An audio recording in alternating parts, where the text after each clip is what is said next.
Одоогоос бараг 10-аад жилийн өмнө Улаанбаатараас Баян Үлгийн аймаг руу явж байхад эл явдал тохиолдсон юм. Тухайн үед Улаанбаатараас Өвөр хангаа хүртэл засмал замтай. Харин Өвөр хангаагаас Баян Үлгийн хүртэл шорон замаар явдаг байлаа. Ах маань фургон машинтай Баян Үлгийн аймаг руу оюутан зөөдөг.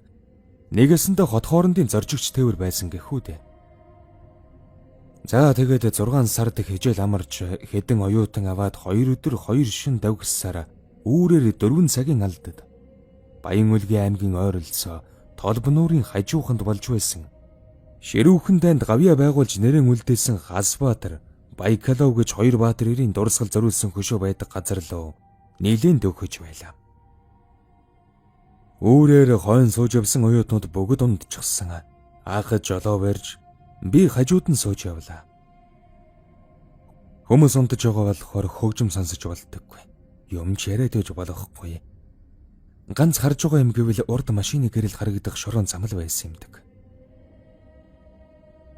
Урд нь би ганц 2 удаа явж байсан болохоор хэдий хэрэг хугацааны дараа зорьсон газрын ожихонж гадарлаж л явлаа. Тэгсэн нөгөө хөшөөтөө нэлен ойрхон байдаг нуурын дэргэд ирээд машины яндан яг голоорон гинэт хугарч гав. Ах бууж анзлах гэд машин зогссон болохоор унтаж явсан оюутнууд сэрээд эхэллээ. Гэтгсэн гэдэс бацлаад ундах юм байна. Ядч явахад яг дэр хав ямар нэг дов толгод байхгүй. Ил суучгаж болдоггүй. Тэгэхээр нойлын цаас аваад машинаас нь буугаад уул тал руугаа биш нуур тал руу налгалаа. Бараг километр гарын алгасан баг. Тэгээд нэг шуудуу жалах шиг юм болоод л дэндэн бушиг унсав. Яг хамаг юмаа сайхан гадагшлуулад сууж байтал гинэт нэг тийм тэргэхэн дэмдэг гүчимээ яг хоохын тавд дуурайд явчихав. Гарах хөл нурууны хамаг шарвс босоод л би ярцаагаад эхэллээ. Ухас хийгээд босоодгүй гэхээр гэдэс гүзээ хайхтар базалсан байсныг хэлэх хүн шууд босчиж чадалгүй дахиад хэсэг чимээ чагнаад суусан юм. Дөнгөж үүр цайгаад л орчин тойрон бүдэг бадаг харагдаад эхэлсэн байсан болохоор ямар нэг амтан байж магадгүйгээд эргэн торны нэг гүйлгэж хараад сууж байсан чинь яалтчгүй нэг тийм нэлээд сул сонсогдох дуу чимээ. Хүмүүс орилолдоод л машин тэрэг давхиад ч байгаа юм шиг тийм чимээ сонсогдоод. Тэгснэ өнөөх нь баг багаар улам ойртож байгаа сонсогдсон юм.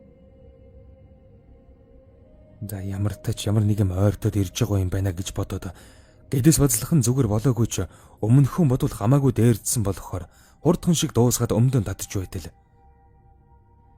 Миний сууж үлсэн жалганд яг хажууханд хүүхэд ойлгох чимээ хажин тод сонсогдсон. За ястал нөгөө сүнс чөтгөртөө таарчлаа гэдэл гүйж чадахгүй, орилж чадахгүй хамаг би хачин хөшөөн болоод байтал. Анх машины янзлаа дууссан бол л та. Машин азах чимээ сонсцсон.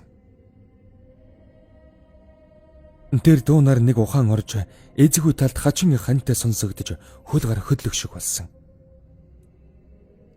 За тэгээд ядаж явахад километр гарын зайд байсныг ч хэлэх үү.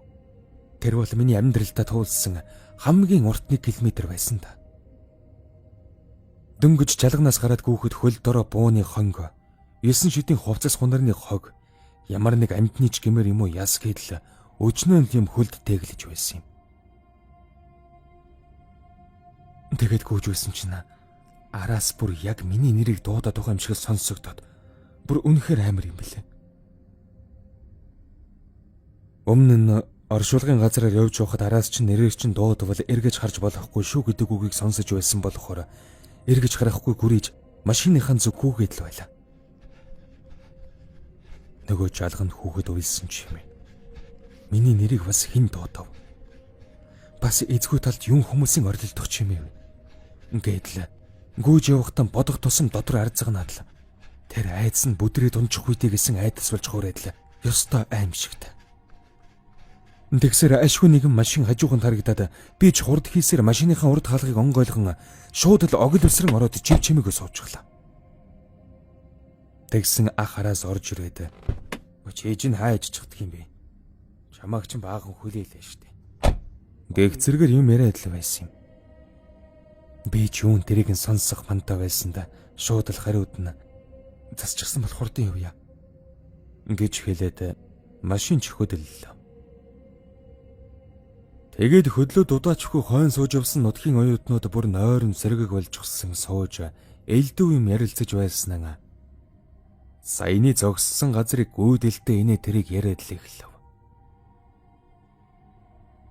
Энд мордоо явж байсан малчин харсан байлээ. Тийм үү? Харин тий.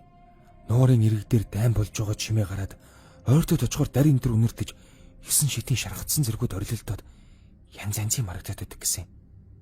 Бүр цэргийн оков гэдэг лөө тийм юм хүртэл зөндөө байдаг гэсэн шүү дээ. Ингээд л ярингууд нь шууд нөгөө жалгачин зүгээр нэг жалга биш. Цэргийн нуувч оков болж таарлаа л та.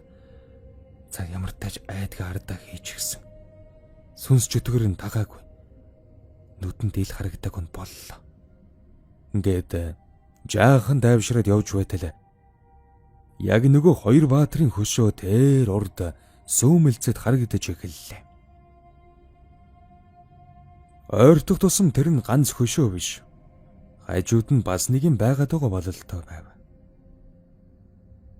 Ядаж байхад өнөө хөшөөнд замынхаа баруун талд нь буюу яг миний сууж яваа талдаа байдаг болохоор би ч жаахан төгшөөд л байлаа. Тэгээд хөшөө юм болов уу эсвэл нэг амьтан байгаад байгаа болов уу гэд гайхасхийн бодоод сууж байтал нилээн ойртод ирсэн чинь хоёр хүн машинд гар өргөө зогсож байна шүү. Манай агч хэнэггүй талдаа хүн болохоор энийг хоёр амьтан чааваас гар үүрээр хаа өрөх гэж байгаа юм бол тоо. Зогсоод зүг нийлвэл газар дөхөөлчихвэ. Ингээд л хурдан хасаж эхэллээ.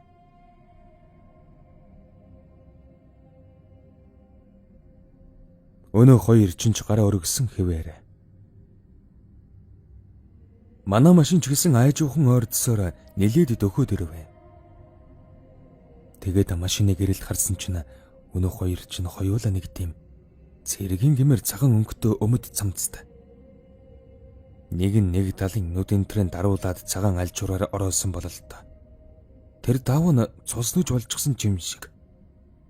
Харин нөгөөх нь болохоор толгоогоо боожгсон байгаа эрийн цаагуур шагааж хараад ерөөсөн тод харагддаг. Ах бараг л өнөө хоёрын урд ирээд зогсдгийн даваан дээр нэлээд урдхан талд сууж явсан казак охин яасан байхаа дахиад эвдэрчихсэн юм уу гэд асууж байна. Үгүй энэ нэг хоёр хүн гар өргөөд тэгээд аавах гэсэн чинь л за нөгөө машин дотор чинь ёстой л дайн ихэлсэн дээ. Юу яриад байгаа юм байхаа? Юу хоёр хүн гээд л ойлаад өгсөн. Хойно байсан оюутнууд бас ахаа яваарай энэ ч зогсож болдгоо штэ гээд л орилолдоод эхэлсэн. Бич бүр тэнд биесийг гаргуунд нь гаргачихсан хамаг биеийнхаа сулраад бүр нэг ёстой л гөлөг гэдг нь болчихсон байлаа. Яг тэр үеийг үгээр тайлбарлахад хэцүүч. Үнэхээр тийм сулдор мэдрэмж төрж байсан юм. Тэгээд л ах өрүүлээ жаахан хажуу тийш нь дараад хаацлахад өнөө хоёр чинь машины гэрлээс гарсан даруйд алга болчихсон. Машинаар нэг уйлаа майлан сандралтаа.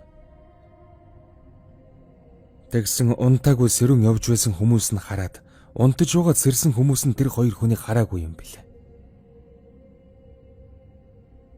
Тэр зэн тэгжил нэгэн баян үлгээрөө 1800 гаруй километр явхад зорьсон газраа очихын даваан дээр машиндан эвгүй юм суулгах шахсан юм да.